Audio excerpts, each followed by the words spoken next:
Watch Willow. Welcome to the Church of Mabus radio show. Coming at you Friday and live. We haven't died yet from nuclear holocaust, and we're marching with the apocalypse.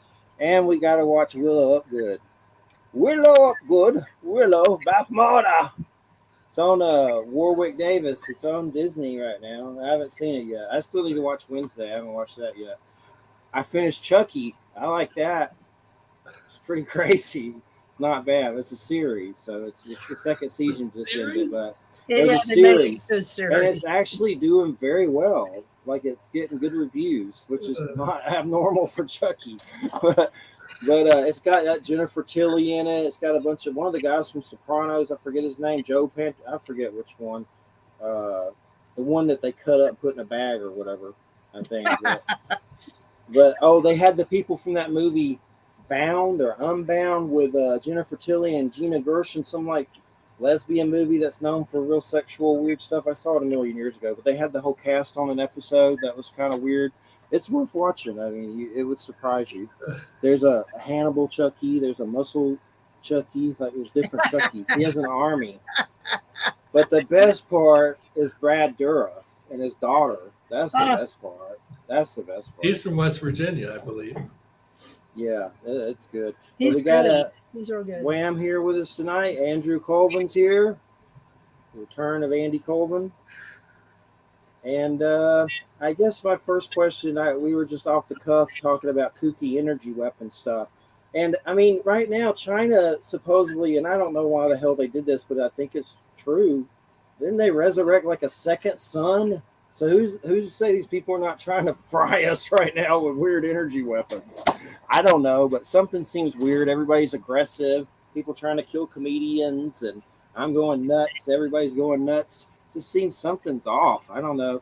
I even saw a thing about someone saying cosmic rays are real bad right now and can do that stuff. But energy weapons, I know it's a lot to get into, but off the cuff, what do you think about that stuff? And what is the deal with the second sun? Why would you even do that? I don't understand. It's weird. Well, a lot of the old memes and conspiracies have been regurgitated, and not maybe for good reason. I'm sure they're still doing that research. As I mentioned, they're doing it as part of the brain-body research. When you have a limb doesn't work, you can put a sensor in the brain that speaks remotely to the body part, gets the muscles to work down there.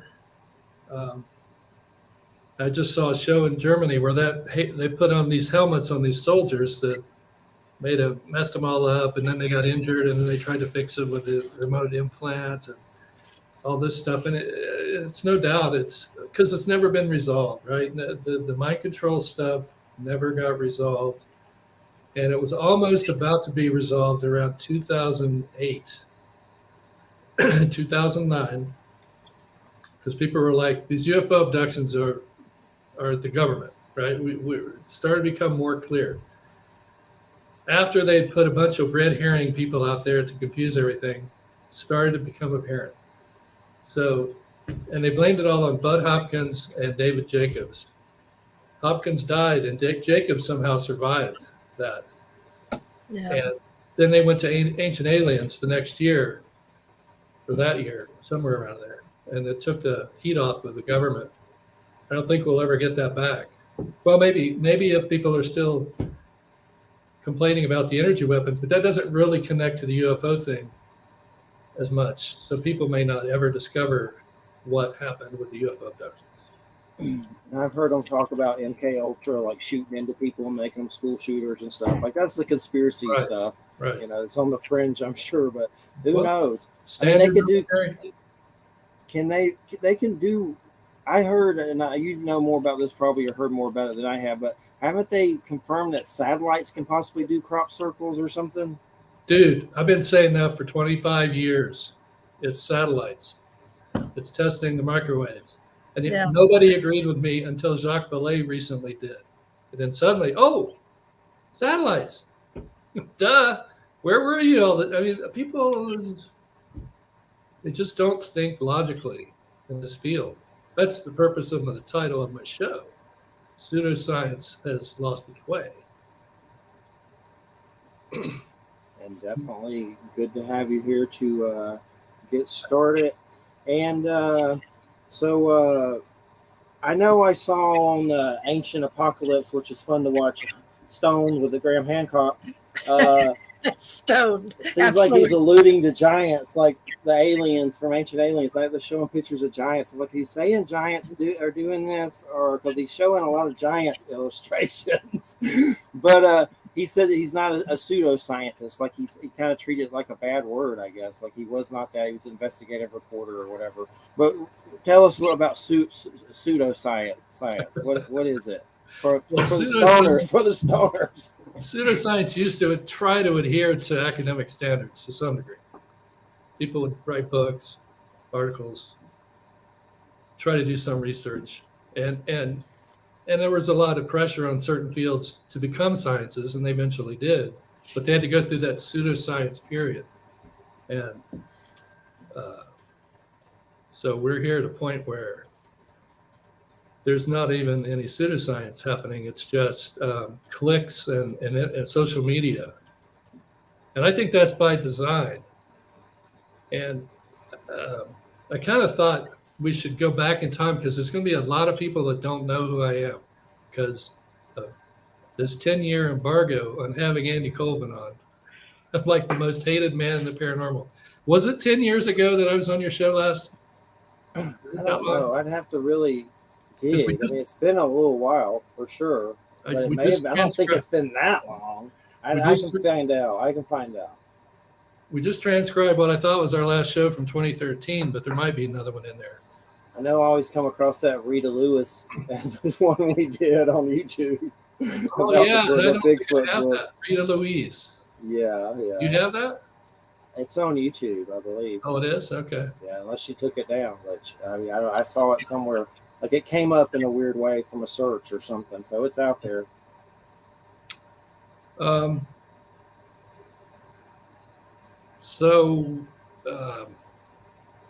thought I would just kind of do a little timeline, or at least first I'll talk about what I'm working on, or maybe I should wait on that. But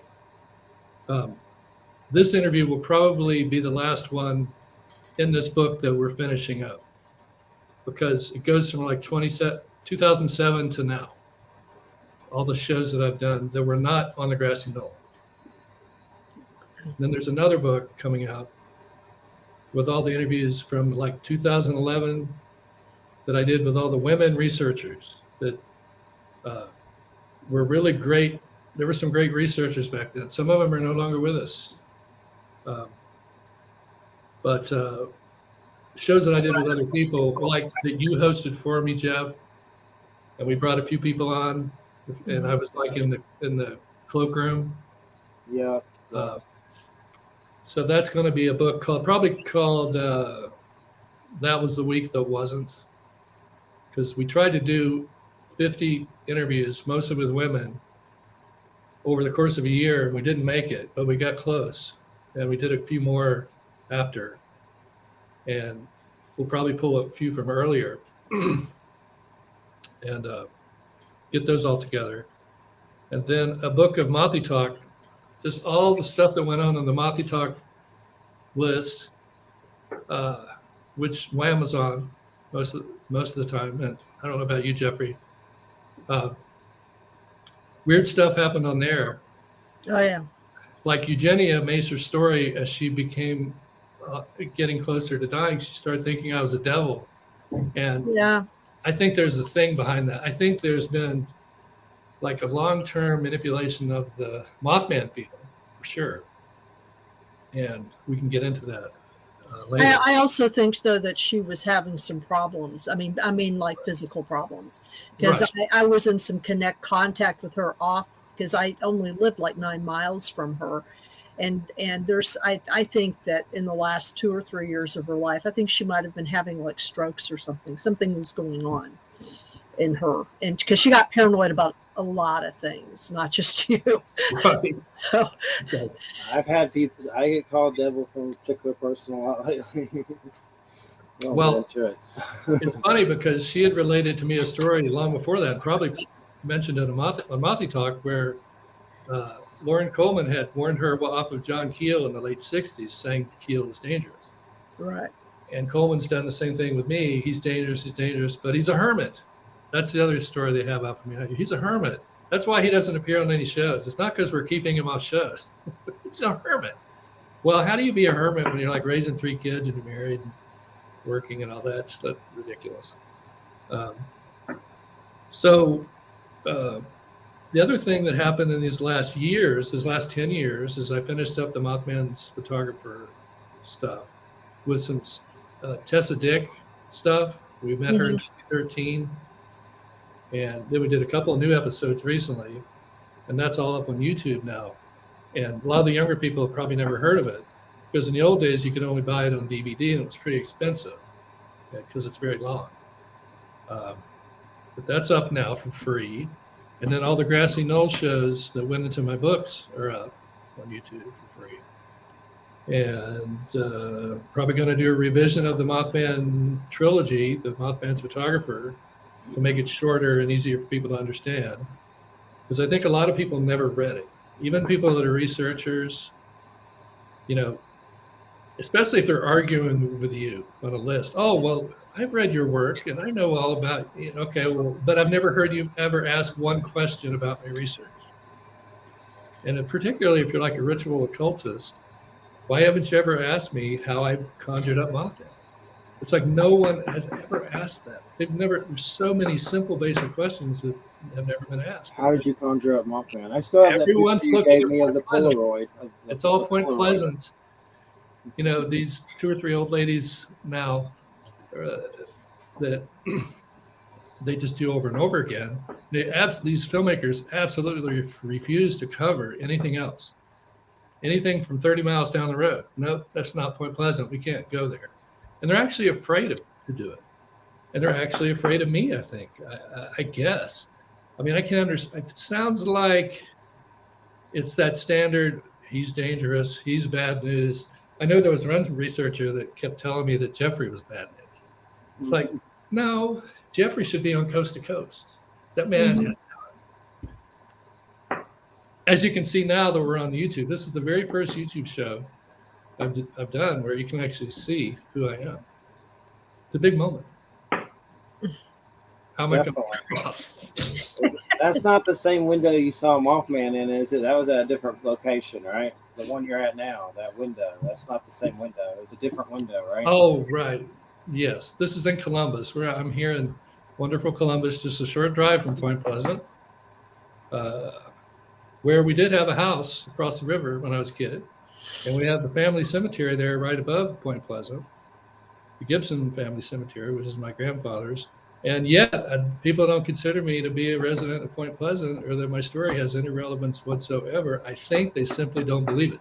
And I can understand that. My story is too far out. It's like, is it because of the photo? I mean, I have a copy of that photo. I mean, it looks like a weird bug head in your window. That's huge. Like, I mean, yeah, it looks like one of the heads behind you. Kind of. Yes. Yeah. Yeah. One of these. I don't know that it's that. I just think it's. And I'm talking about the researchers. I'm a contactee, you might say, right? I go to the researchers, none of them are interested, don't understand it. Probably can't read the book because today's researchers all seem to be more like actors or podcasters. They're not really, the old style academic researchers.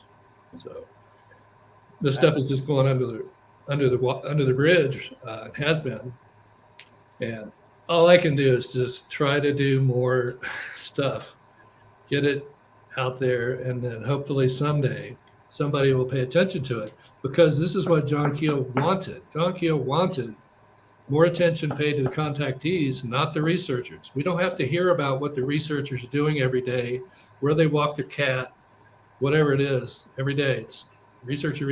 Are we great? No, we need to study the contactees, and if one of them is willing to devote their entire life to trying to document everything, that should mean something.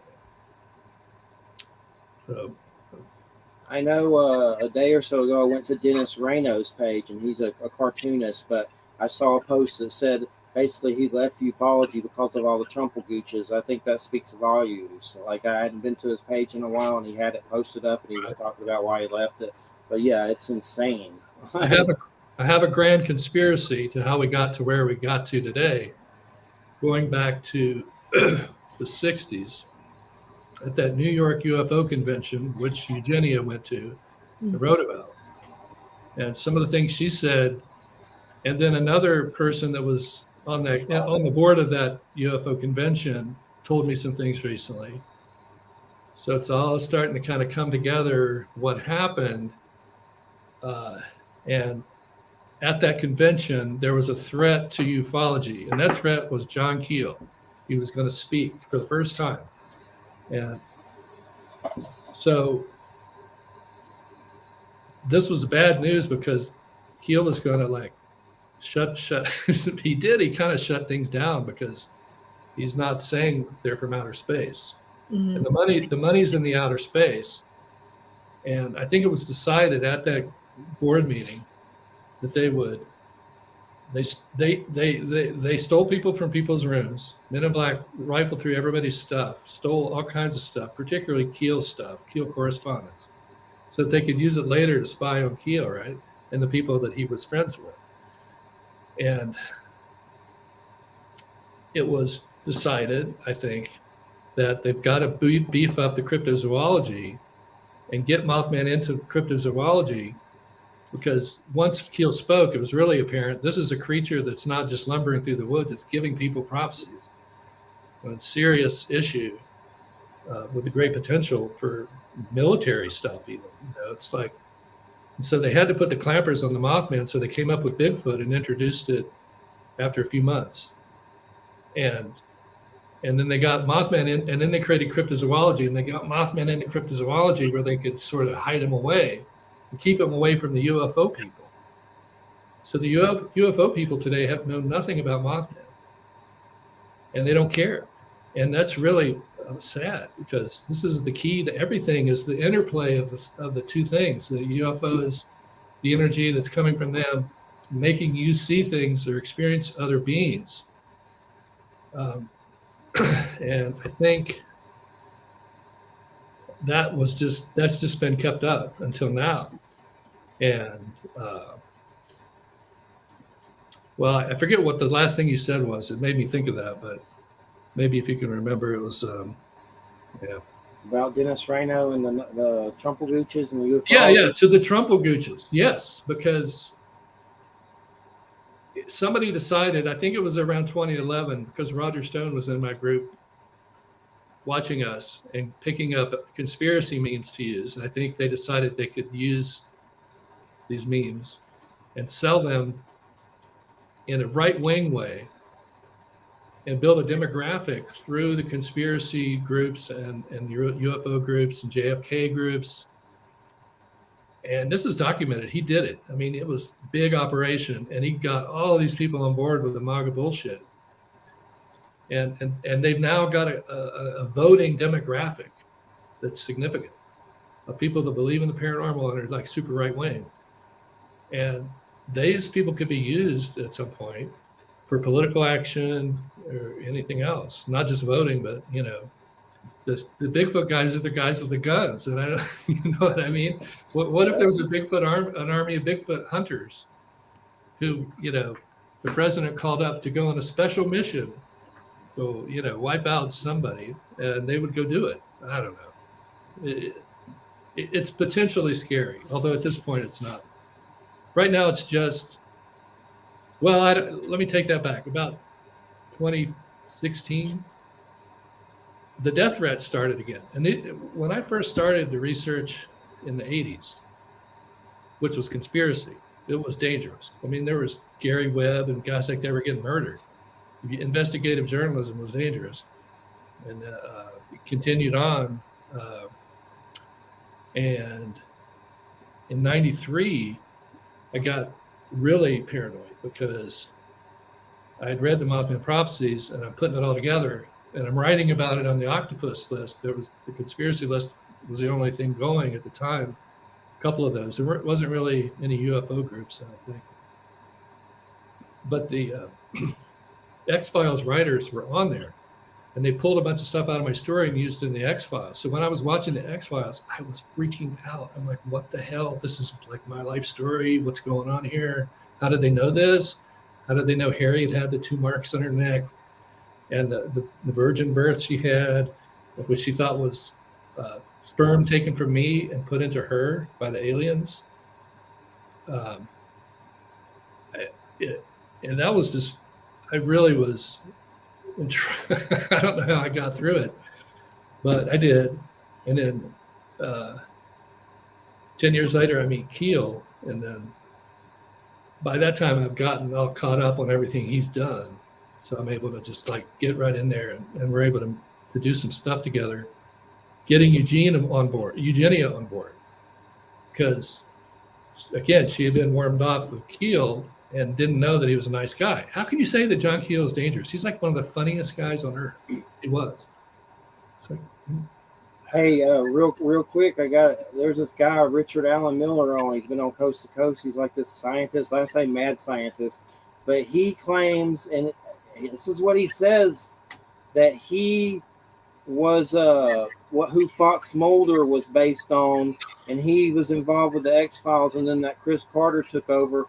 But this dude is on all these shows, and he's really smart. He was also Timothy Leary, one of Timothy Leary's patients, and has like the school for gifted children. It's weird.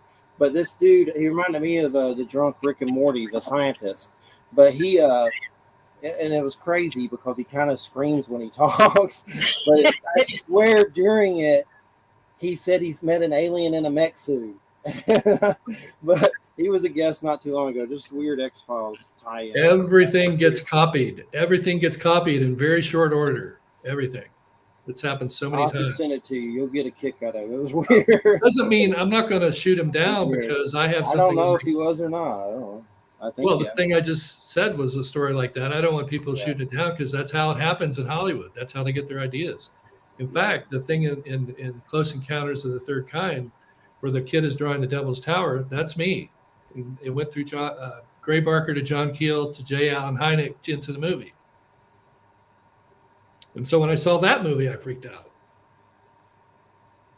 I'm thinking of a weird Bigfoot story I want to tell you real quick while I'm thinking of it because I just remembered it, but I'll tell it fast. There was a Bigfoot guy on, and right now I can't even remember his name, but he told this weird story about that show, about that real incident, Escape from Dannemora, which Ben Stiller did a TV show on Showtime about, and it has Benicio del Toro, Paul Dano, and Patricia Arquette. And it's based on a true story about these prisoners banging this woodshop lady, and she's kind of sleazy and married and whatever. But anyway, they con her, and she helps them escape somehow. But it's Ben Stiller's first show. He also just did Severance, which was really good. He's like helping out some stuff.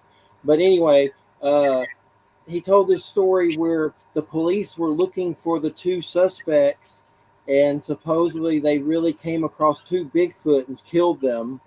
And while they were looking for them, and then later it led to them killing one of them. But it was just this weird story about Bigfoot thrown in there, that the cops accidentally killed 2 Bigfoot during searching for these 2 at-large criminals. The thing really happened. It's a good show on Showtime. It was crazy as hell, but Benicio del Toro is like slimy, and he sees this guy banging her, and he's like, well, I'm going to get in on this, and they're both doing Patricia Arquette. And the lady that played her is mad at Ben Stiller. She seems kind of kooky. I don't know her, but who does? But anyway, just a weird Bigfoot story. I thought about it that you probably like to hear. But go ahead. I believe, they do stuff. They steal stuff. I mean, they do it. Oh, they do. I know they do. I know other people they've stolen stuff from. So The Bigfoot steal stuff? Yes. Pancakes and peanut butter. Yep. When I was hanging around Kiwoni last Lapsaritis, I was convinced that the Bigfoots were coming around my house and leaving stuff. I've interviewed him. He's a trippy dude for sure. I haven't talked to him in a long time. And when I was a kid, before the Bigfoot craze, I had these Bigfoot outside my house that, because they were coming to me in my dream before I fell asleep. I don't know. It might have been sleep paralysis, but it certainly seemed like these Bigfoot-like creatures were trying to tutor me. This would have been a little bit after Mothman, probably. But then I saw this is a key issue, I think thing that I've figured out of late. I don't know if it's correct or not, but it's the idea of the second thing I saw coming out of a tree. What was that? 1973. Lots of lights being seen in the area. The photograph of the thing in the window.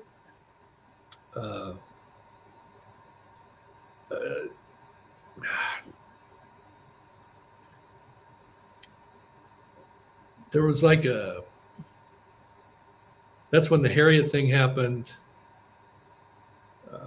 Where was I going with that? Where did I start on that one? Yeah, I do this. I lose track because I got like 20 things going on. Me too. Well, if you remember, tell us. I know, but we were talking about the. We definitely want to get into the infiltration and the pan situation. Oh yeah, the pan situation. The what?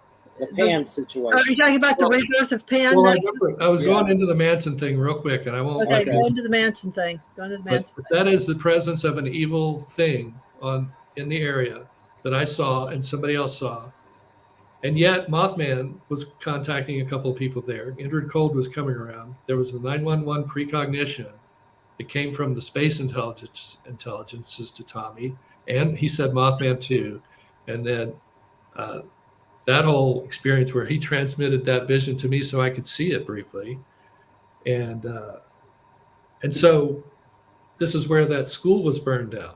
The Indian school, which became a white school, burned down by Charles Manson.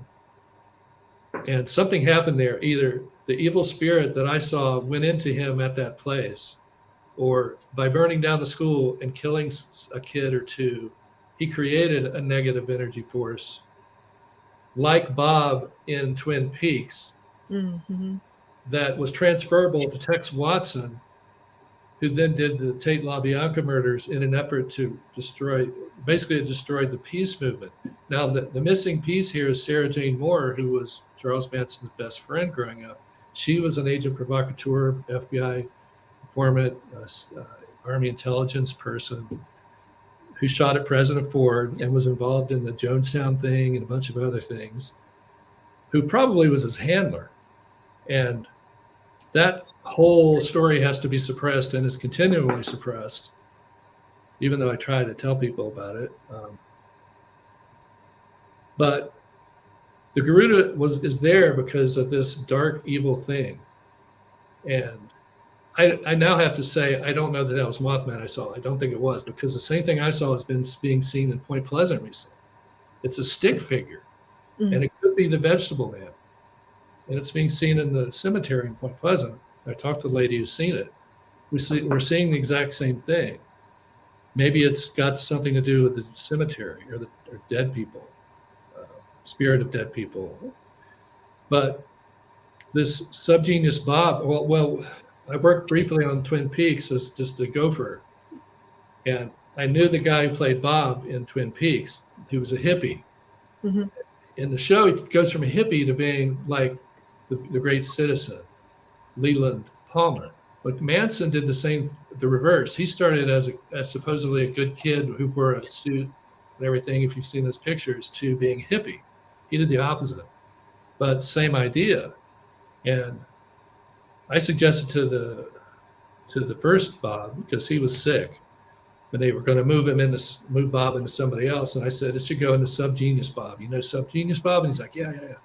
So that's what Leland Palmer was. He was kind of like the subgenius Bob with the pipe and everything. They were playing Bob Dobbs. They were playing Leland off as Bob Dobbs. Oh, and interesting. That was my little contribution to that. So in these little ways, you can have an impact if you just sort of have a beginner's mind, as they call it in Buddhism. You know, that 93 period, I don't know if you guys need to take a break or something, but that 93 period, I was in a Buddhist group. I was about to become a Buddhist priest. But I got freaked out because everyone was doing all these prostrations and all this. It was like too much, and I just felt like it wasn't my style. But I met the guru and had a wonderful visit with him, and he told me, he heard my story, and he says, you need to write, you need to challenge yourself, get out there and write your story and go wherever it takes you. And he didn't care if I stayed in it or not. And that night I had this dream of being in the tree of lineage of that lineage. I saw him, Sangak Shida, and other teachers that he had in this dream, and I'm floating through there, and it's like this wonderful experience. And I really feel like I entered like whatever little teeny level of enlightenment you can have at the very bottom, like where you're just in tune with nature somehow. And I think the observation of nature is key. And that's what I did as a kid more than anything else, was observe nature, have these moments of satoris, and these guide you later and help you be open-minded. And like the cryptozoologists like to claim that they're skeptical but open-minded. But I don't think somebody who's never had an experience can really come in. Sure, they're objective because they've never had an experience, but does that really qualify them to be the best person to be talking about the paranormal? Maybe it's the paranormal experiencers who really know more and are more open-minded or more objective, even, because you've seen it. So, and then you go back to normal reality, you compare, you think about it, you try to come up with a way that it could happen, why it happened, and it guides you forward. But you were asking about, what was it? The pan situation. I don't know that much about the whole tradition, really. I just have a story about the rebirth of Pan that I think. Yeah. That's what we mean. I think that's what we were talking about. Yeah, that's what we're talking about. Just when you're ready. The timing of it, 83, pardon me. What is outside your window? Is that a reflection? Like I saw something glowing out there. Like I guess it might be a street light or something. Yeah, there's all kinds of paranormal phenomenon happening right out here. Christmas lights. And the Cars going by. Yeah, this is the guy that owns the Ferrari and a bunch of cars like that. Yeah.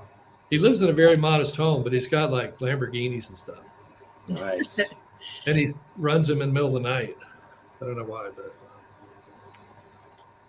Pan. Okay, so I think, without saying who Jim Brandon is at the moment, I think Weird America and the Rebirth of Pan were attempts to cash in on what John Keel had done. Because the stuff in those books is all John Keel, really.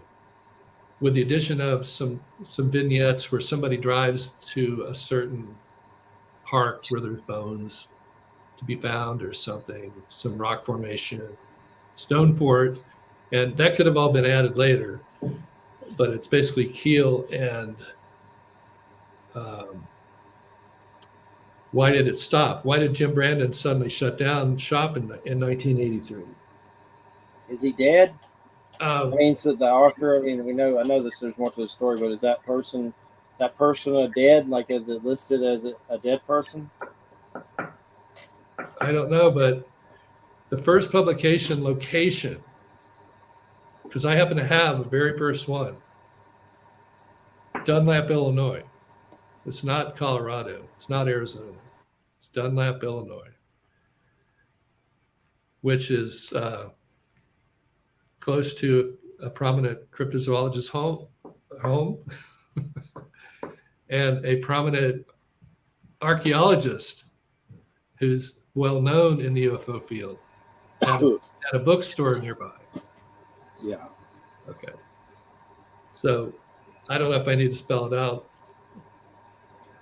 Does he have a museum? Cryptozoologist from Illinois, Southern Illinois. But what is the book? I mean, is it like just like a crypto pan? I mean, what is it? It's just weird. Like, I'm trying to figure out what the hell is it. Um, And there's weird white power. Well, stuff I'll in be honest. I mean, when you said, I mean, I got a copy of this book. I was working in the early 80s. Like I started working about 83 or 84 at a alternative women's bookstore in Kansas City, Missouri. And we got a copy of this book in the mail as like a sample. And I remember reading it and thinking to myself, because I had read John Keel, I knew who John Keel was. I'd been reading John Keel for several years at that point. And I remember thinking to myself, who the hell is this guy? So when you told me that Andy needed a copy of it because I had gotten rid of my copy, a PDF. Yeah, I had never ordered it for the store because I could instantly tell that it was crap. You know what I mean? And so, but I'd gotten rid of my copy of it years ago, and so I can't even remember. Did you give me the PDF of it?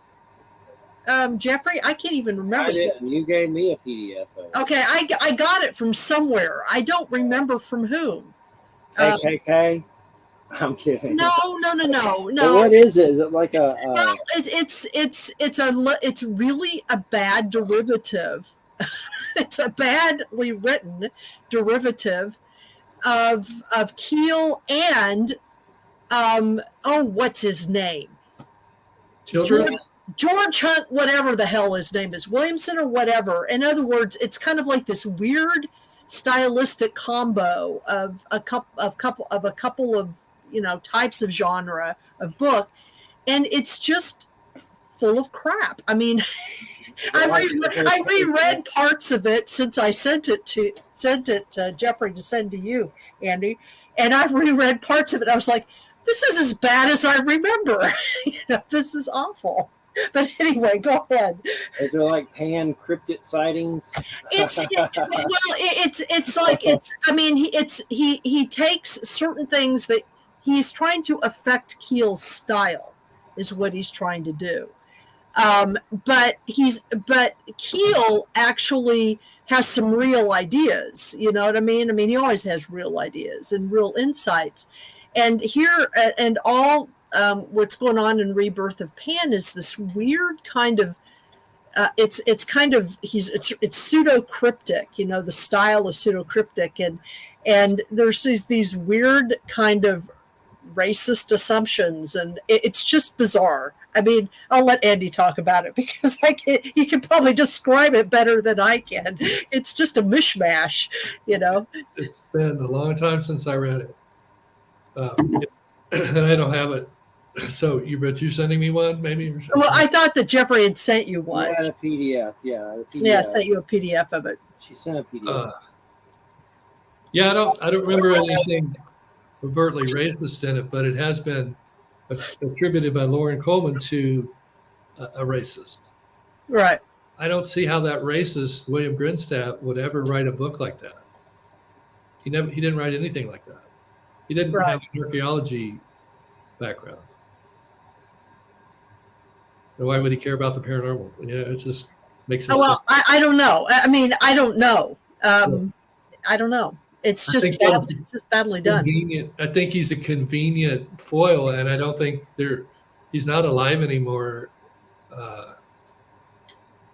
And Jim Brandon never existed. Mm-hmm. And I think maybe Keel said something when it came out, and they moved the location of the publisher to Colorado, where said archaeologist who had the bookstore was actually from. Mm-hmm. And then they changed it to Arizona, where said archaeologist from Colorado opened a second bookstore in northern Arizona. Said archaeologist is now making big bucks on the circuit. Right. So five figures per night. So do you think that then what you're saying is that said archaeologist, and because this book, of course, in the last 5 or 6 years has just popped up again. To me, it became a rather obscure book, right? So the attributing of it to this individual by this individual is disinformation. It's disingenuous, essentially. Okay, Absolutely. I understand what you're saying. Yeah. And I don't know how much I want to get into Lauren, but he's done a string of things that are interesting over the years. And I try to remain, lighthearted about it. Although sometimes it's pretty nasty, some of the things that go on. And you can't attribute everything to him, but he certainly seems to be the leader of a large group of young people. He's really organized over the years. He basically stopped writing books 15 years ago and just went into social media, started the Twilight Language blog to counter what I was doing with Keel and Eugenia, because before that, Lauren had not done any of that synchronicity writing at all, other than he now claims he wrote The Name Game by Jim Brand, the article. But he doesn't admit to the book. It's what it seems like if you read his rebuttal to the racist claim. Right. One of his long rebuttals with pictures and things in it, which really creates like a subtext that's going on. So if he says one thing in this line, the picture may counteract it. And so it ends up sounding like he doesn't apologize for anything.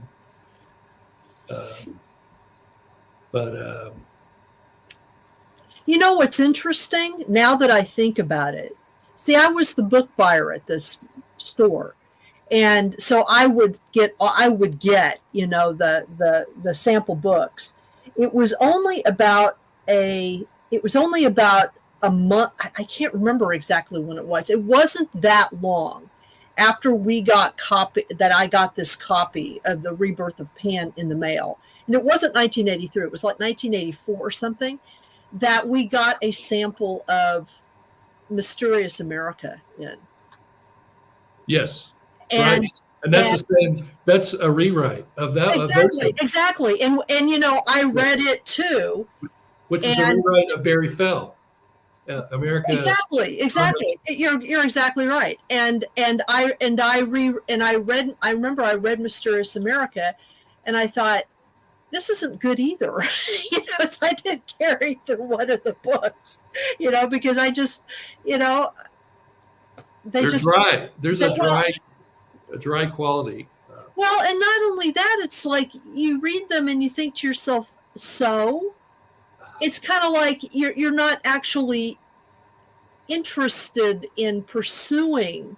I mean, the books do not generate any interest in what's going on. Whereas if you read Keel, for example, you're like, whoa, what the hell? And he grabs you, and so anyway, I mean, that's, I didn't put those two together because I didn't realize they were related before. So we're putting some things together about 1111 and XX and important stuff that really became memes with Keel and Eugenia. And Lauren quickly builds a sync community of hundreds of people. I don't know how he did it.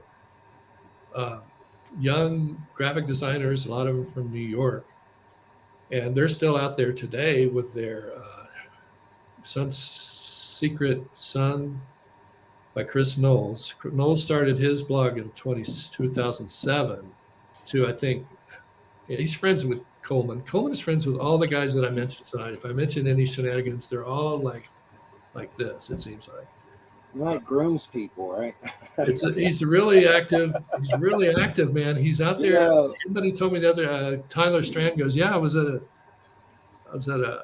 something, and I'm in the back of the thing, and Lauren's there, and he comes up and finds me, and wants to hobnob and everything. And Lauren did that in the late 2000s. I had already, because I'm on the West Coast, I had already made friends with all these West Coast researchers. Lauren didn't like that, and he immediately started buttering them up online and reviewing their works and stuff, and became friends with them. And within a year or two, they were all no longer my friends.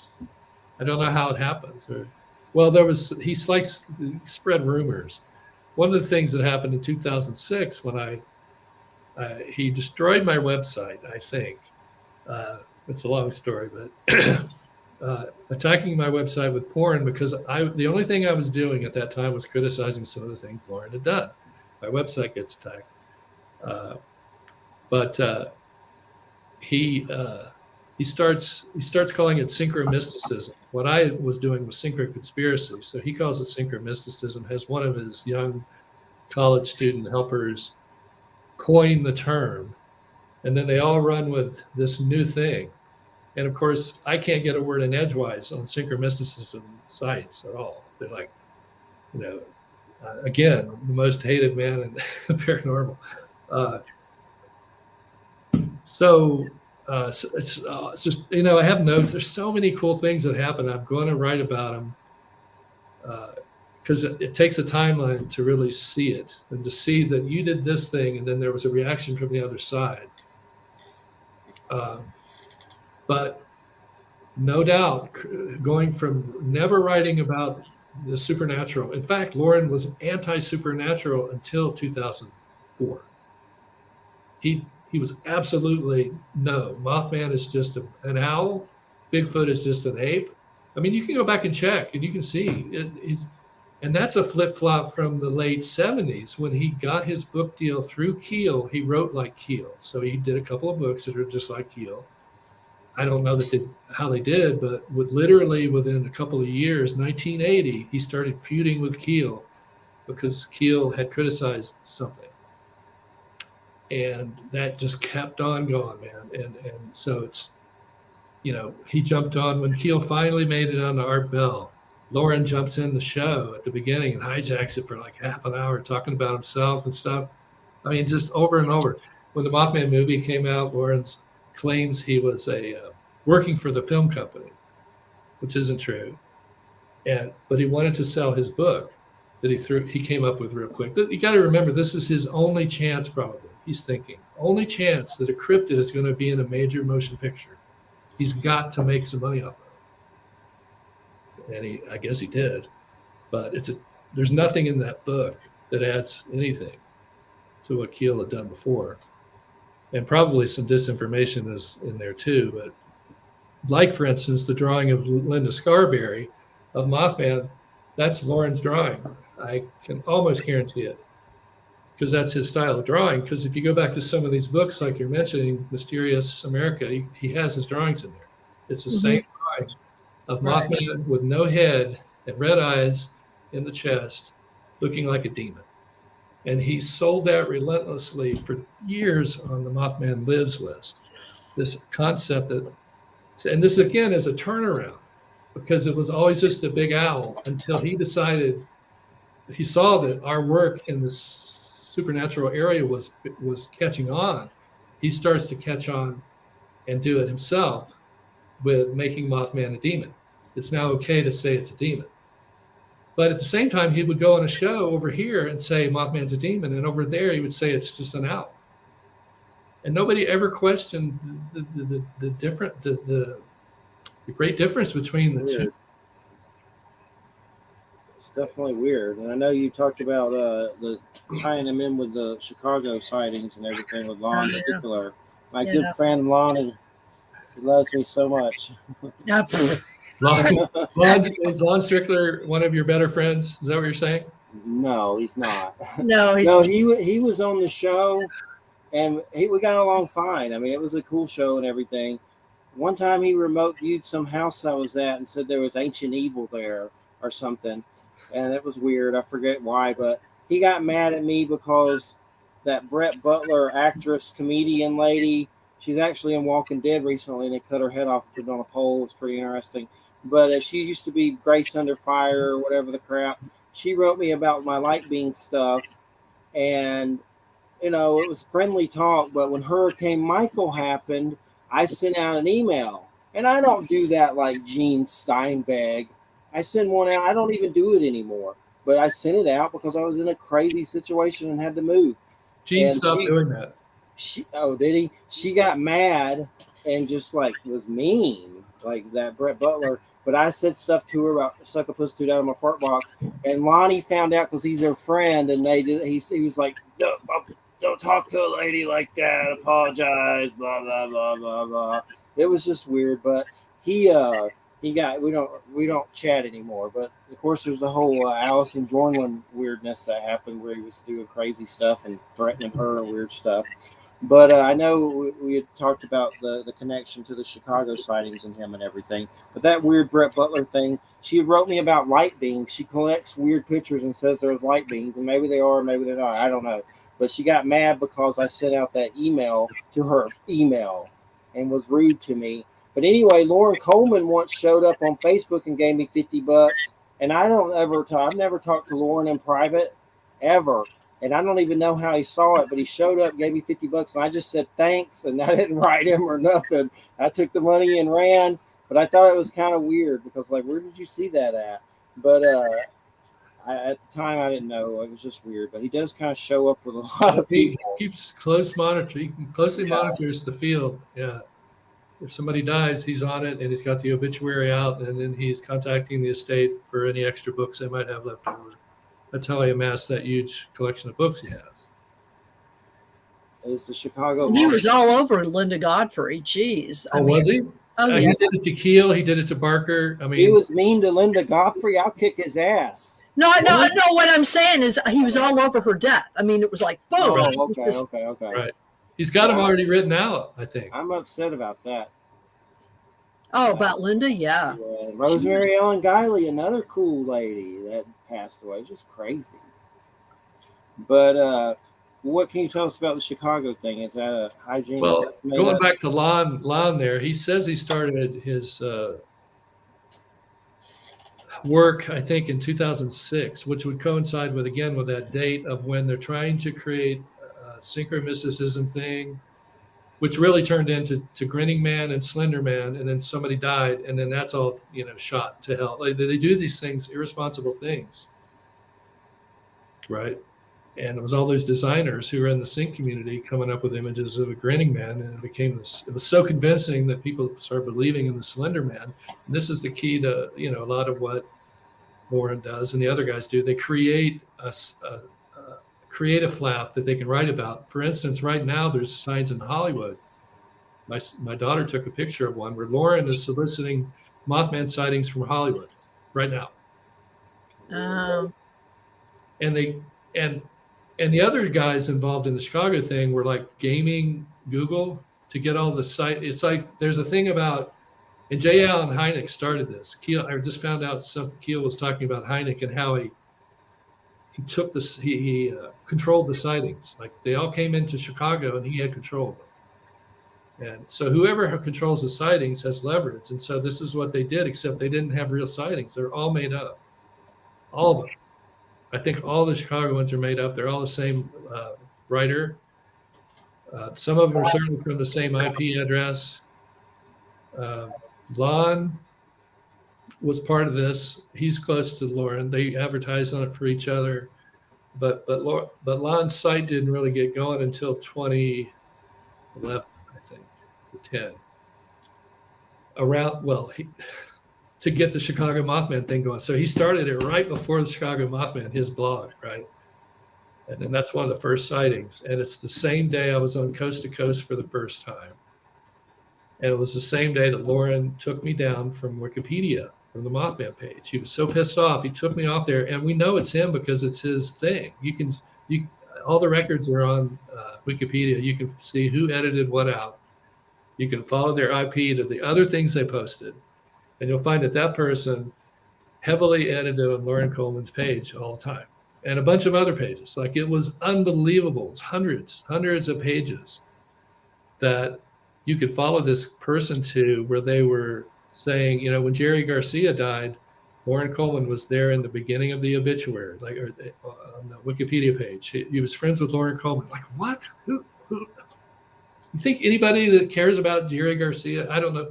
It might have been some other rock star like that. That's weird. I think it came down. They took it down. They took it off. And they recently took off a bunch of things he had said about being part of the Mothman movie. there's, you can see in there where they're commenting and they're saying this guy's a sock puppet. He's got this IP and this IP and this IP, and we need to do something about it. So this manipulation of the whole field, fake flaps, fake reports, fake history. Rewrite the history to lean it toward cryptozoology. It's like a big mission he's been on all this time. And I remember some of the early papers, they were secret about what they were going to do to change the field. They were going to get rid of all the supernatural stuff. No supernatural creatures, make them all normal. Well, I threw a wrench in that when I started making the supernatural, and then he's like, no, we got to admit that it's supernatural a little bit, right? And so that's the only way I think I have any effect, is that if something catches on, they have to like scramble to take advantage of it. And at the same time, they make money off of it. They'll be dissing you, privately, so that it's just the weirdest thing. So that no one will ever find out where they're getting their ideas. Right. Well, and it's impossible for you to profit off what they're profiting off of. So, or what they're doing. Yeah. But we've caught it. We've caught some. You might be doing a book on it, although it's already. But I'll tell you this: Bill Kuselis found out. He's the one that realized the timeline that the first sighting was when I was on Coast to Coast.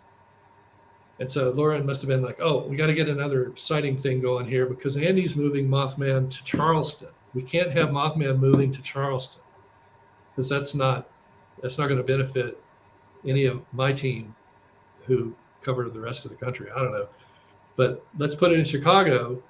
And if it sells, you'll get a lot more money than if you're trying to write about West Virginia. There's not going to be many people in West Virginia that would buy the thing. So let's make it Chicago. Now they're going to make it Hollywood.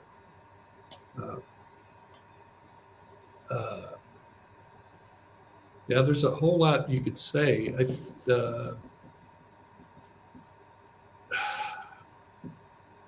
Layers. It's an onion. Yeah. It's an Lots onion. of false things in those reports, and the gaming of Google, the I don't know. I guess that's enough on that. And there was a weird time Lauren praised for the hairy man's secret life of Bigfoot while attacking you at the same time. Which I don't remember what it said, but I don't even know if it's still up. But I actually messaged him on Facebook a couple of years ago, and I was like, why have you been after Keel all this time? And he wouldn't answer it. But he did say something like, it's nothing personal. Government okay. It's not personal, then what is it? Any Bigelow ties. Guys say this to guys sometimes when they get caught, and it's like it's not. I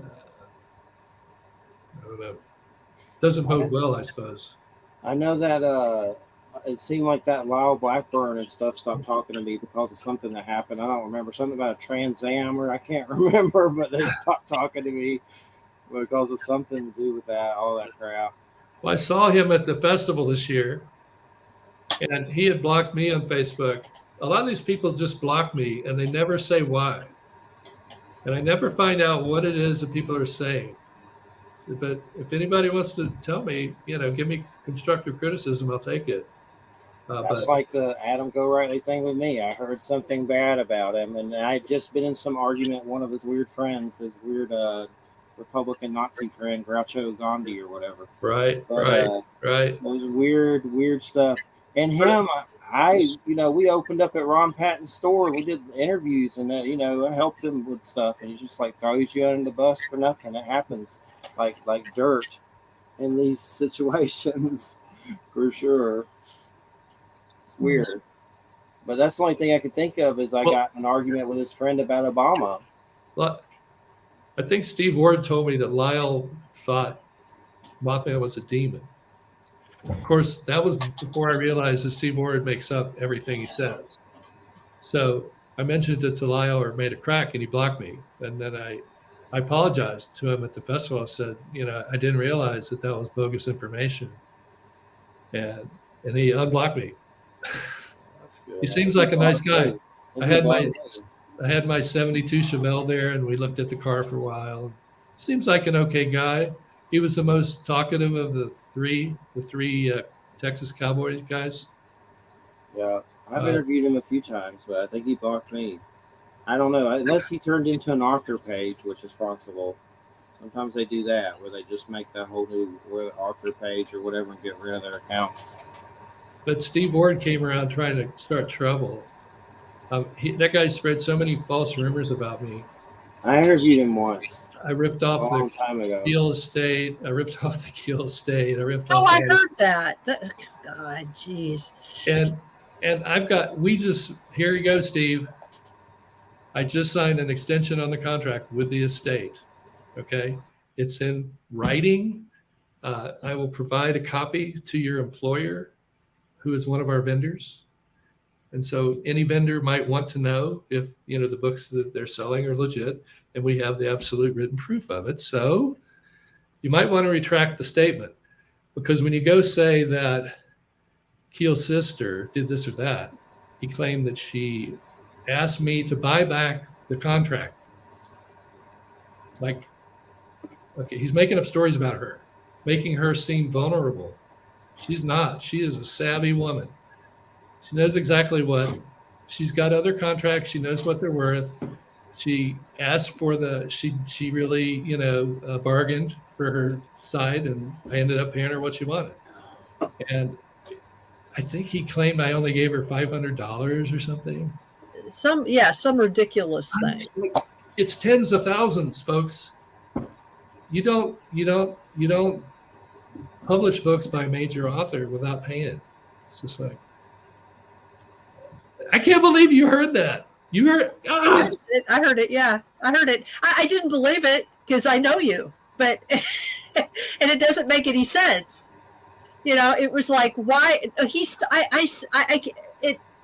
started arguing. I can't even remember what Facebook group it was on. Maybe it was on Barbara's group, 6 Degrees of Keel or whatever. I can't remember what it was. It was like several years ago, but I noticed that there was this whole thread that it was like a sub thread where they were trashing you about this stuff.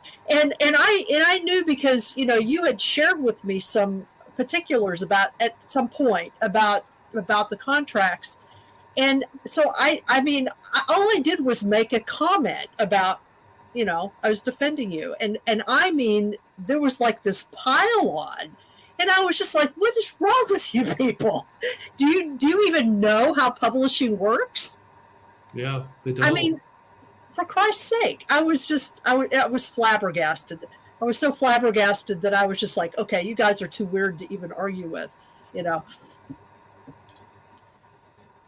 was ridiculous. But now we know why, when film crews come through, they don't look me up. Right.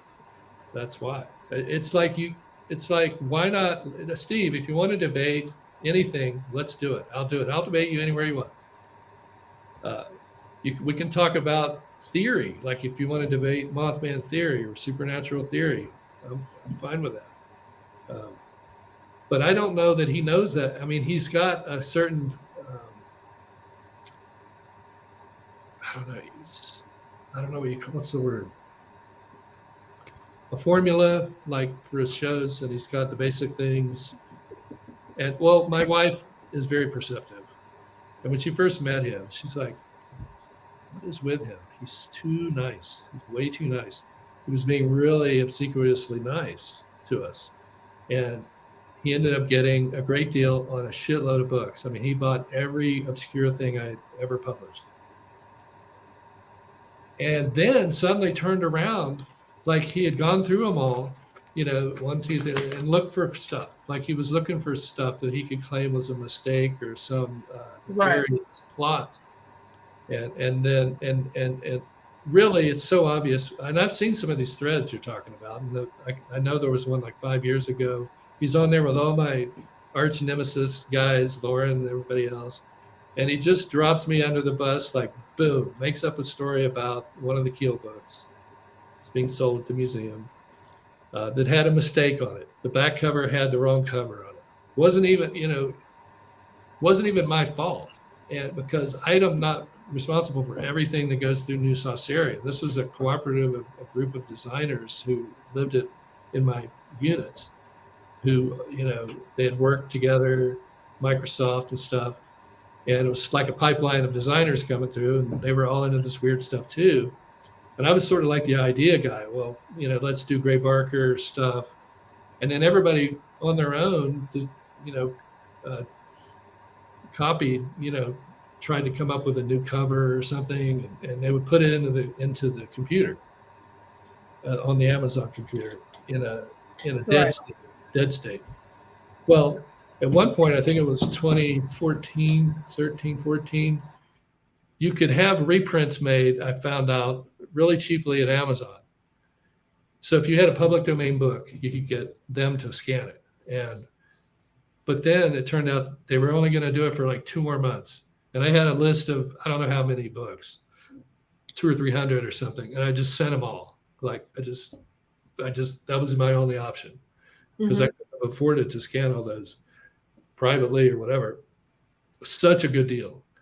And so they're all sitting in the computer, put through by Amazon. I didn't even touch them, other than to send them.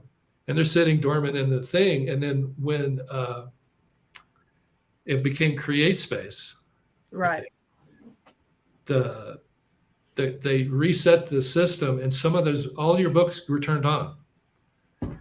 Oh. But I didn't find this out for a while. It was sporadic. It wasn't all of them, but it was a lot of them. A lot of the dormant ones were on suddenly, and I didn't find out for months. And this caused a couple of problems where people thought I was trying to rip off their book. But think about it. There's no way to do that on Amazon. You cannot rip off other people's books. Amazon vets them. They vetted them when we send in the copies. Right. They vet them after they scan them in, and the AI goes over them. They'll ask you to prove. I had to prove my copyrights dozens of times. Right. And you can look this up. It's a real thing. They really did turn some of the things on. But, and I just tried to explain it to people. There was a couple people that got worked up, but I either paid them off or they were okay with just stopping, turning them off again. So there's nothing else going on like that.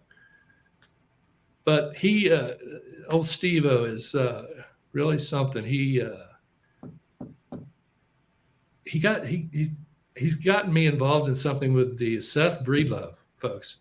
Oh yeah. So I'm glad you've heard these. That's so yes. Well, yes, I have. Yes. Now there's probably a bunch I don't know about, right? But I'm pretty psychic, and I can tell stuff. And this is another thing. People don't seem to think, they don't believe that you're really psychic. Anyway, and so when you come up with stuff in your research psychically, you can't explain it. Right. It's just there. Right? You know what I mean? Yeah, I've done it too. I know. I know. Where was I going? Where was that? Seth Breedlove.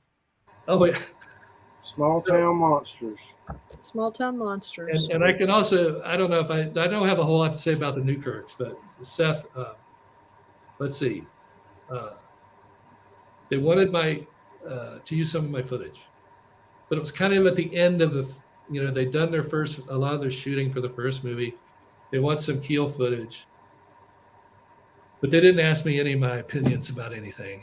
Just like every other film crew that's come through, they don't ask me to be involved at all. Right. And I've actually tested it out and tried to say, hey, would you like some help? And you can always tell that they're in on the thing from the beginning. They've already heard that you're whatever, bad news. Get me back on track. Small Town Monsters. Seth, I like their movies. But Seth, I've interviewed them, but it's been a while. I looked at their trailer, and it said that the Mothman started in Point Pleasant and moved out And all I did was say on Facebook, I probably shouldn't have done it on Facebook.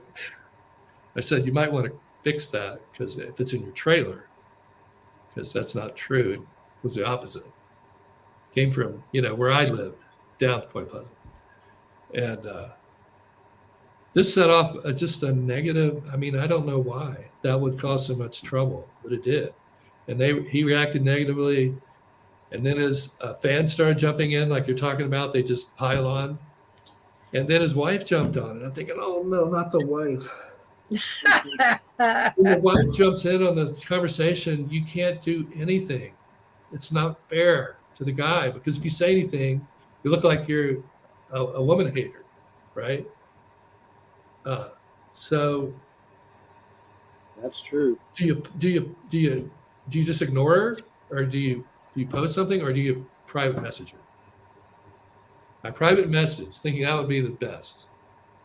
That didn't work either. And I saw something about she was supports Zionism. I looked at her page. There's something about supporting Zionism, and I go, she was snotty or something in the response, and I go, well, how can you support what they're doing in Palestine to the kids there, or something like that? That was an honest question. Why? I'd like to know why MAGA people think that Mexican kids should suffer at the border. That was one of Steve Ward's comments on Facebook. That Mexican kids should be tortured at the border, like punished. Did you freeze? He's frozen. Somebody's frozen him. There he is, unfrozen. There you go. You froze. Yeah, Right you as you were saying about the Mexican kids suffering, you froze. Oh man, they're in on it. They're like blocking me. You froze. Steve supported the Mexican kids being kept in the cages. Creepy. That pissed me off. And I said something, and he blocked me, and that's it. And then he blocked the Fricks, because the Fricks said, if you support the insurrection, just defriend, and he did. He supports the insurrection. Good luck with that, Steve. Good luck. One thing I wanted to say real quick, when you're talking about the wife situation, there's a guest on the show, and I don't think I may have said something about this. I don't know, it's been a while. But Jeff O'Brien, he writes these like nasty fiction, kind of gross, I don't know what the hell, horror books. But he came on my show, and he has a MUFON roommate, which is kind of weird now that I think about it. And I've thought about that before, if it had something to do with it, because we know I have a lot of trouble with them.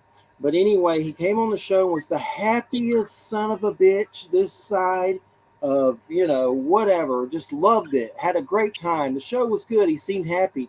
Called him online talking crap about me, like UFO weird comments. And it was just shocking, because I thought the guy was my friend. He was on the show. But his girlfriend got involved, and I called her to him Worm Tongue, like from Lord of the Rings, poison in his mind. Next thing you know, Jeff O'Brien is on Facebook saying I'm sexually harassing her, and I never said one inappropriate thing. The Worm Tongue was the only thing I said about her at all. Next thing you know, I'm sexually harassing this girl. All these people start blocking me. Never said a damn thing to that girl that was inappropriate, except the Lord of the Rings comment. But anyway, it was just weird. So, I mean, I know how shit works. Well, let me finish the Seth story. Yeah. So, meanwhile, on the list, the piling on gets worse and worse until there's a guy from Texas saying he's going to drag me behind his pickup truck. Right? They're threatening to kill me. And Seth doesn't say a word. Lyle doesn't say a word. Nick Redfern doesn't say a word. No one says a word about that. That's okay, as long as you're being tribal. Is that real? Anyway. And to my comment on the private message, Seth says, I'm calling the cops because of what you said about Israel. Mm. Okay, so now the story is, I'm sure the story now is I'm an anti-Semite. It's got to be. Have you heard that one? I have not heard that one. Right. That one I have not heard. But I get a death threat, and then I end up being an anti-Semite. I got a 2-for-1 package by trying to correct a minor fact in one of their Small Town Monsters shows. By the way, their first one, The Whitehall Beast, was filmed literally 4 miles from my family farm in New York. Mm-hmm. My cousins hang out in Whitehall all the time. They have friends there. They're all cops, but including my cousins. And the cops are the ones that are interviewed in the show. That's all bogus. My cousin says it's all bogus. There might be somebody may have had a sighting of something they thought was something, and then the rest of the guys just took it and ran with it. And I could have. It's just sad. They're missing out. These filmmakers who align themselves with the International Museum, they just come through and they treat it the same way every time. It's boring. I do think he did a good job. I think he did a good job on the second Mothman movie. Although, or both, no, the first one, I guess. The second one has witnesses in it that I know are lying. The witnesses in that show that I know, the people in my family know, and they know they're making it up. And it ends up with this kind of stuff where they're just making entertainment for Netflix with drone shots and eerie music and a bunch of stuff that half of it isn't true. And it just doesn't serve. It's not anywhere close to pseudoscience even. Well, my understanding, based on even what Seth said when he was on the air, was that he doesn't believe that any of this is true anyway. I mean, he basically said that. I mean, I can't remember, but it was kind of like we were talking to him about it, and Jeffrey actually quizzed him and said, "Well, what do you think this is?" And I mean, he made some kind of comment about culture and folklore and stuff, but it was really clear that he doesn't think there's anything to it, really. Yeah. I don't think Steve Ward believes in it. I don't think Lauren believes in any of it. So many in that New York group on the board of the 67 convention, they're all hoaxers and practical jokers. Jim Mosley, Tim Beckley, Greenfield is a bit of a hoaxer. Lauren was in that group. I remember you posted that thing of Greenfield up on the. I mean, I like Al. I don't have a problem with him. I think. I don't know.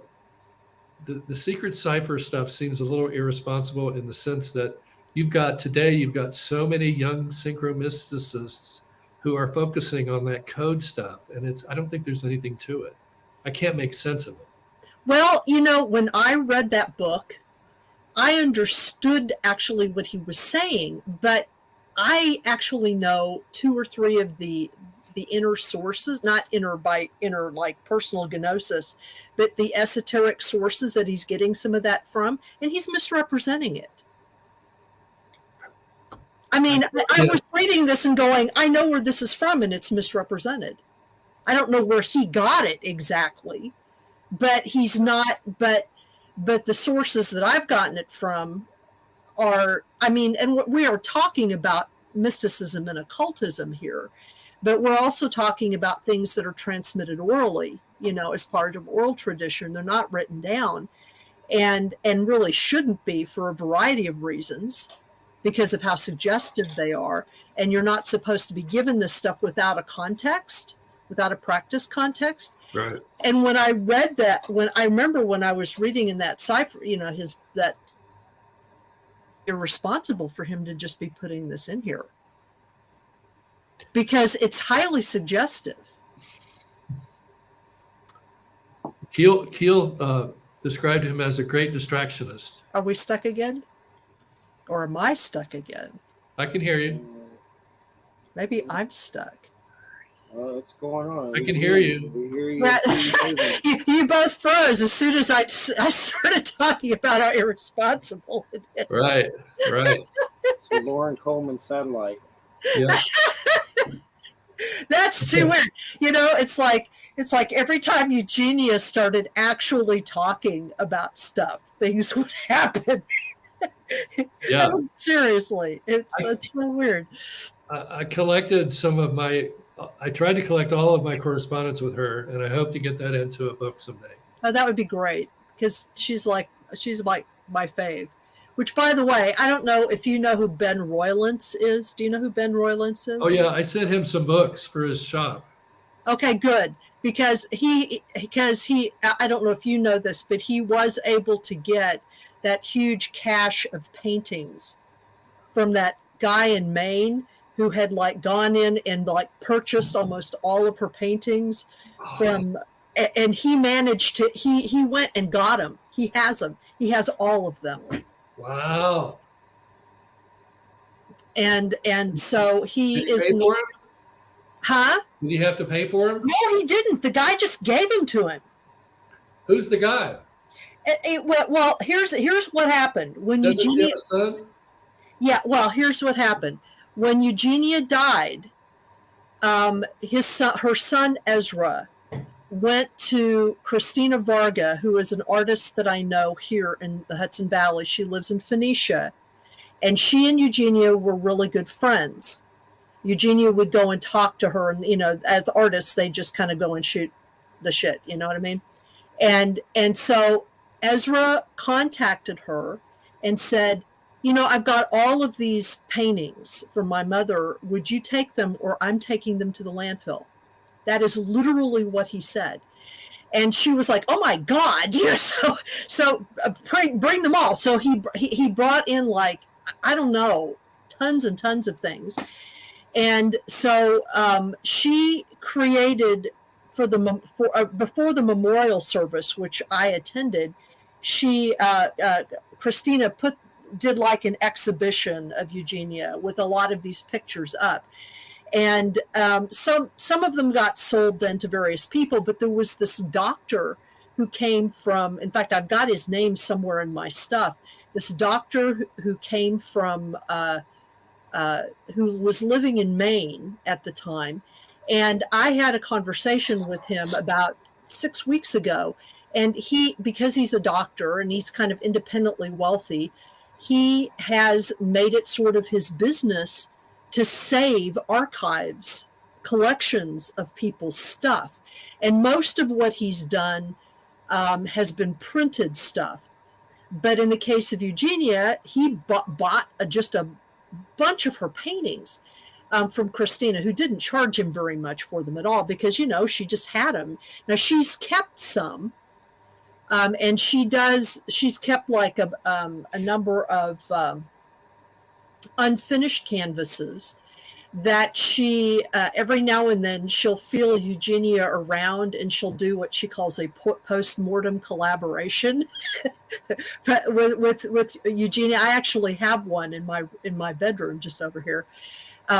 Where she just adds to it. She doesn't cover over anything that Eugenia has done on the canvas, but she adds to it to complete it. But anyway, this guy, I guess this doctor was downsizing, and paintings take up a lot more room than books and papers, and have to be housed in a particular way. They have to be stored in a particular way. So he started making some contacts. I contacted me. He contacted Stephanie Quick. He contacted Ben. And Stephanie, of course, is too far away to do anything. And Ben and I talked a little bit about it. And Ben just decided that he would just go up and get them. And he got them. Nice. So they've all been saved. He's trying to figure out what to do with them exactly. I know that he's planning on making good photos and some copies of some of them, because Ezra was going to throw them in the landfill. So we seriously doubt there's going to be any copyright issues over it. I mean, we'll have to see, obviously. And Right. and Ben is pretty open. It's like if Ezra shows up someday and he's like, hey, these are my mom's things, Ben is like, okay. I mean, he's not going to argue with him about that. I would love to have some. I was a little hurt that I wasn't on Stephen Miles Lewis's show about Eugenia, because he knows how close I was with her.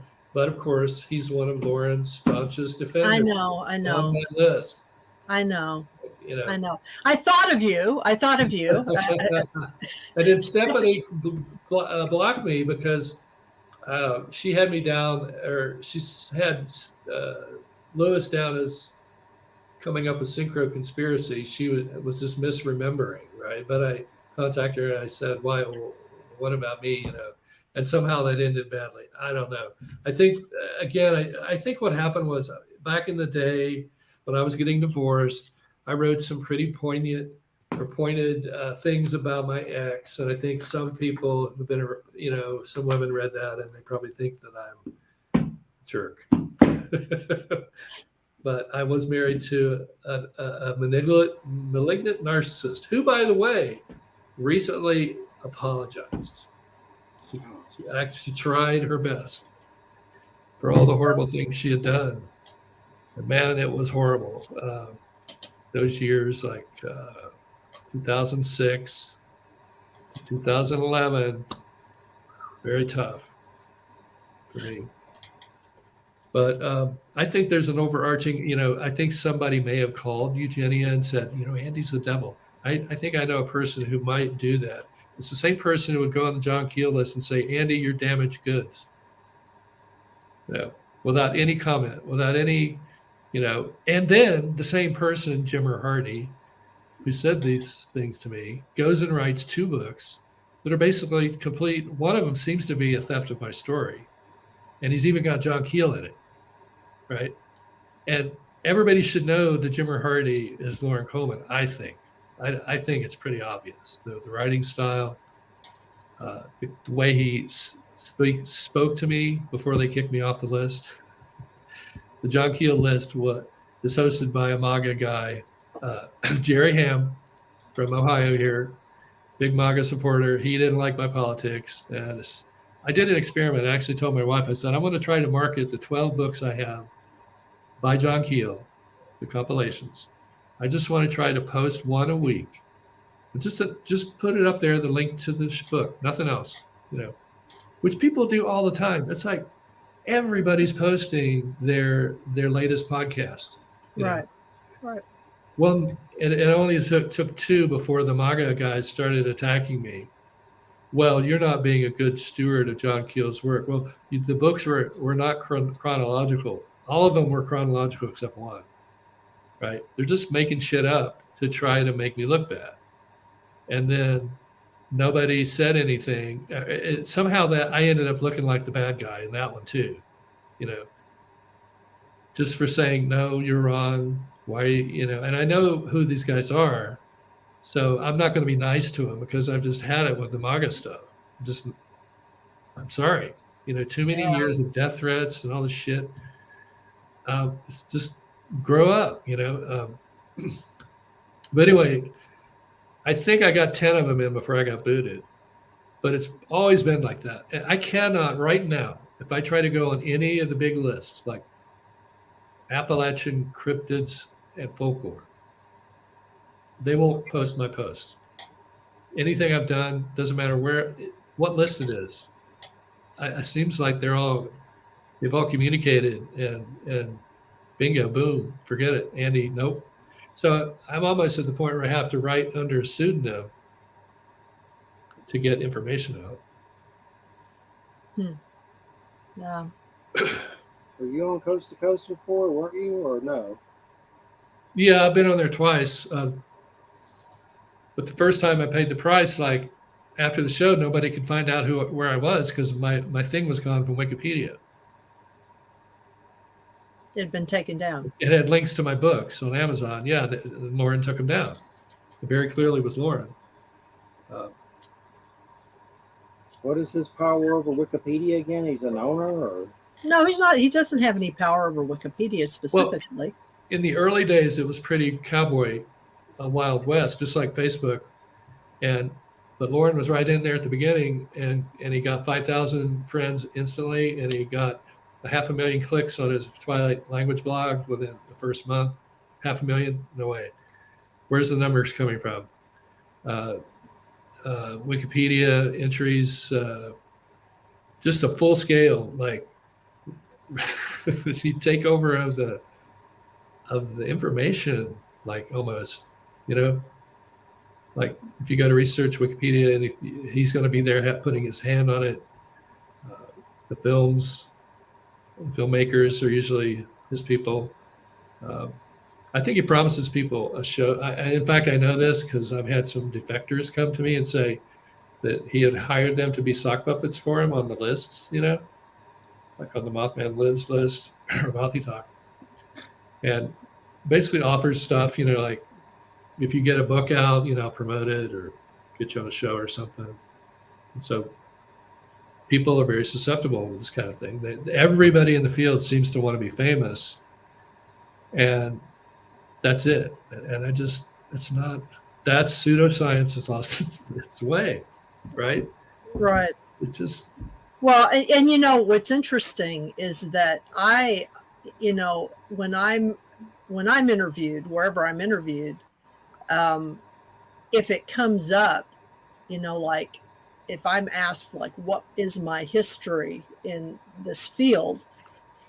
I mean, I can tell people, but I always try, depending on how they ask and, you know, what kind of story they want. I always mention that I had left the field until I read your Mothman photographer books.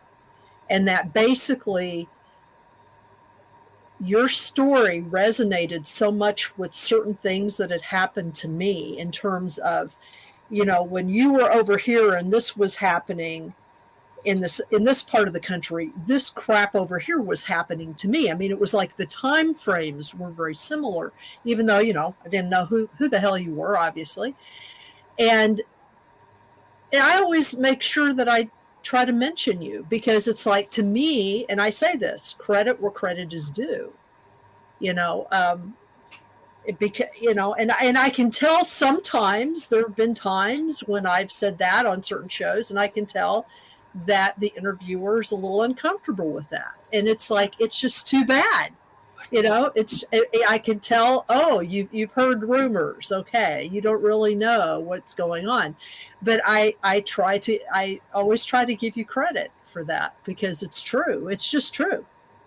we don't know exactly what it is they're offended by. I don't, because it's got to be a rumor. It's well, the rumors are all just to destroy my reputation, but what is it in the material that they objected to? You never quite know. Is it the idea that you can use conspiracy as a spiritual path? Because that's kind of what I was saying. You can follow synchronicities and figure out investigative journalism, conspiracies, other stuff. That's pretty. That's like what Ingo Swann was doing, right? Right, exactly.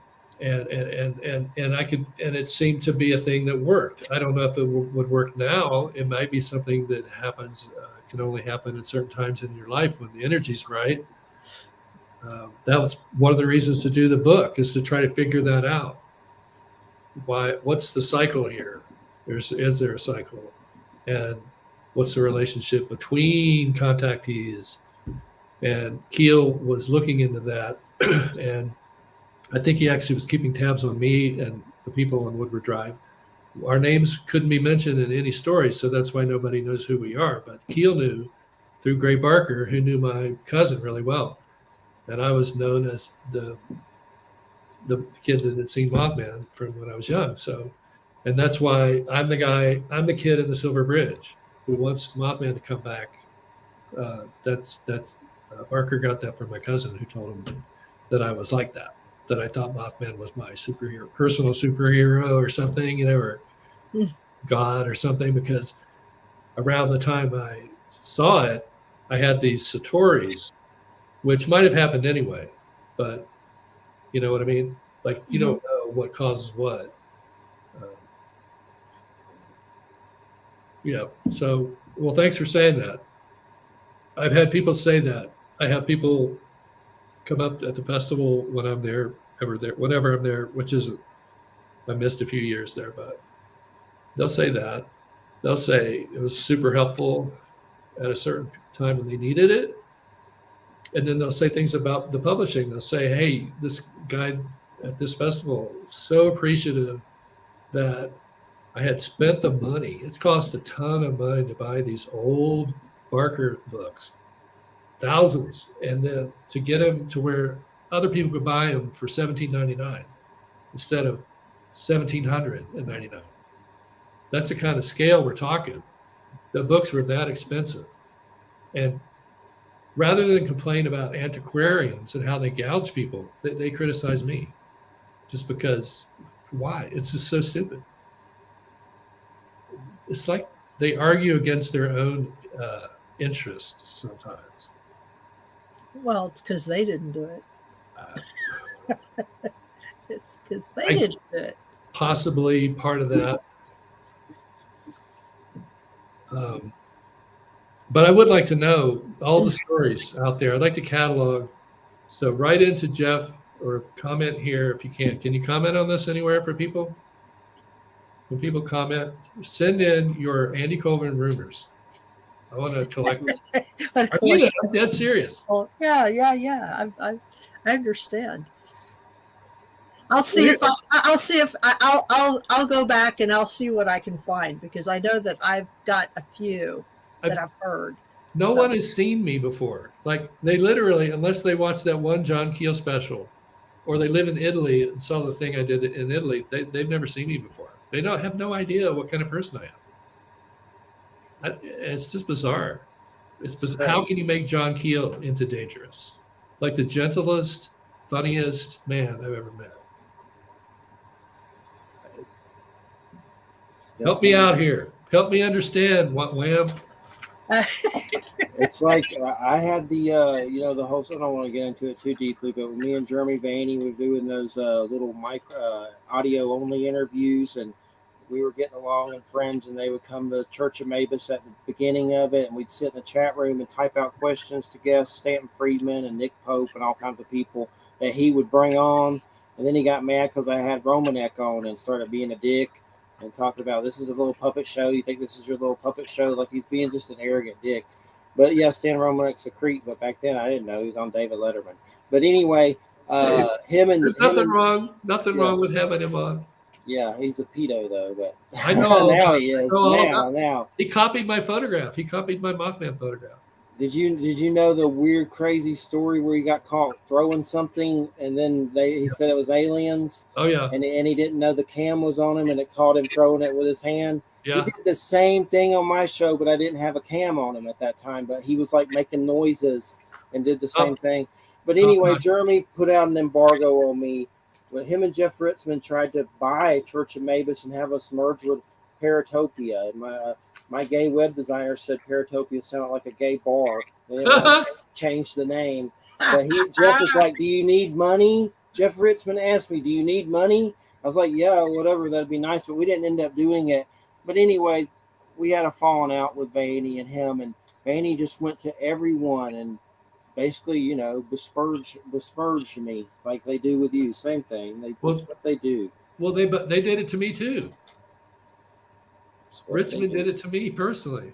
I mean, that's what they do. He's dead now. He claimed Mothman was not true at all, and yet, who was writing about shadow people before Jeff Ritzman? Didn't he have some weird thing that came to him? He claimed some creature that came to him that he called something like that. I don't remember. Him and Jeremy made a song about a hillbilly vampire making fun of me, a whole skit, and played it on Paratopia. I get called redneck vampire and hillbilly vampire like from people. That's cool. This is from middle school. I'm sorry. This is so weird. I like to suck blood. You've got the right features for film, Jeffrey. You could be a vampire on TV. Well, he refers to himself as the chubby Nosferatu. So. Yes. Very photogenic, man. Gargamel from the Smurfs. That's me.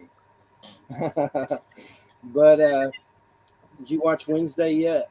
Andy, I haven't watched it yet. Oh, I want in to. fact, yeah, we've been binging it because my wife is so much like Wednesday.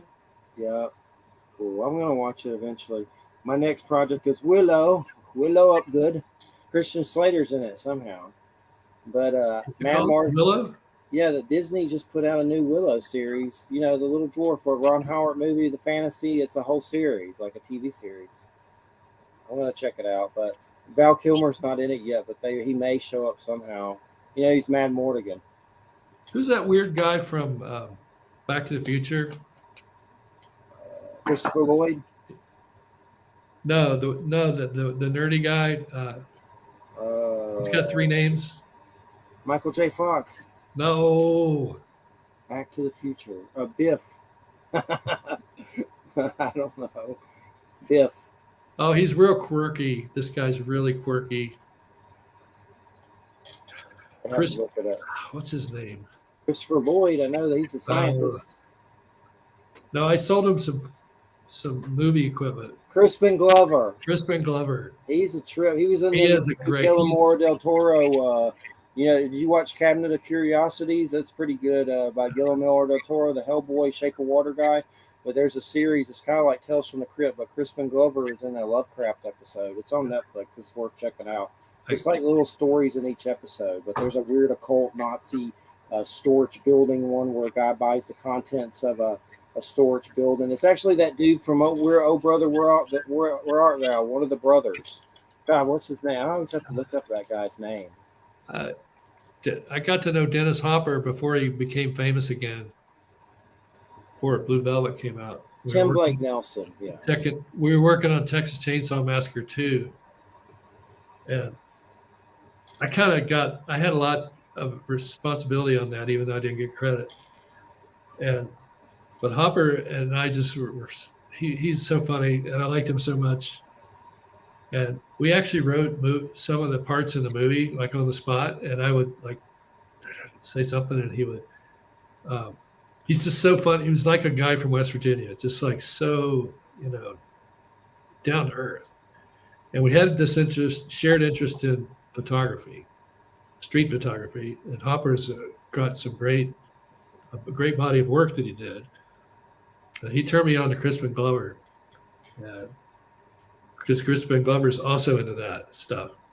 And I sold him a bunch of stuff that I had from the photography days.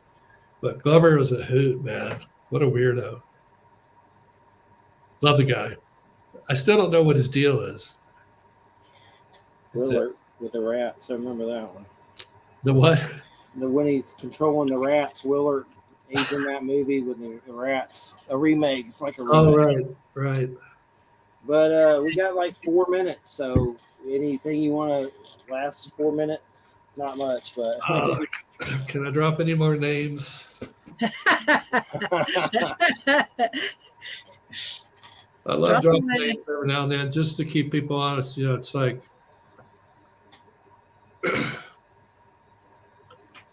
it's like you meet these amazing people. That's what I wanted to say in the book, the Silver Bridge book, the Bridging the Tragedy, was the positive aspect of Mothman. If it's the Garuda, which I think it is, then it's a positive. It's all positive. The Garuda will stabilize your practice. If you have a meditation practice, if you don't have one, you should do one to some degree. But I actually don't think that my story, some of the aspects of it probably are not for the public. And so I've given up trying to convince people to be interested in it, because the only people that need to hear it are going to look for it. You know what I mean? Like some of the stuff's too powerful.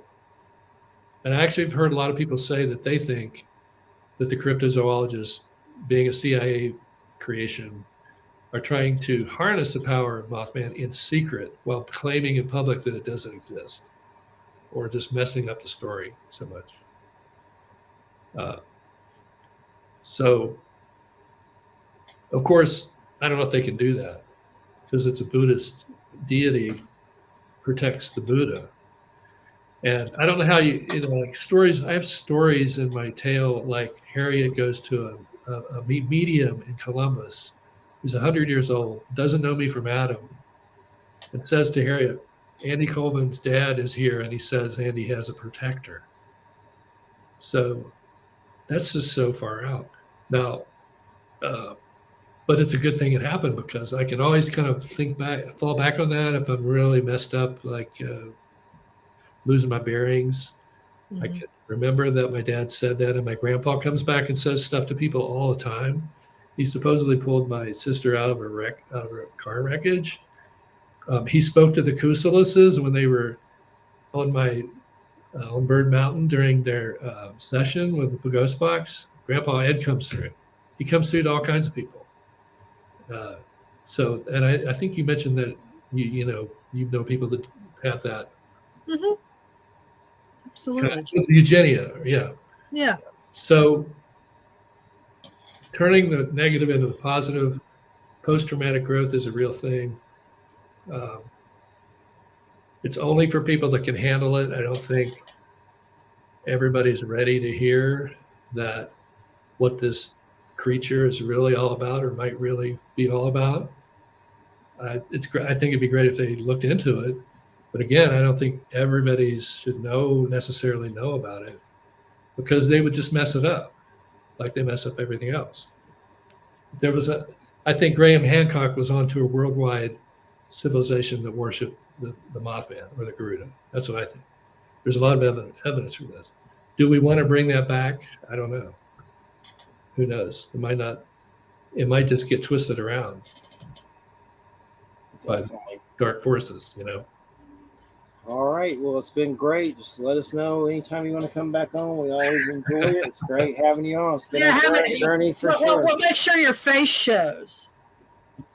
Okay. Is it not showing? No, what I'm saying is so people know that you exist and what you do. Right.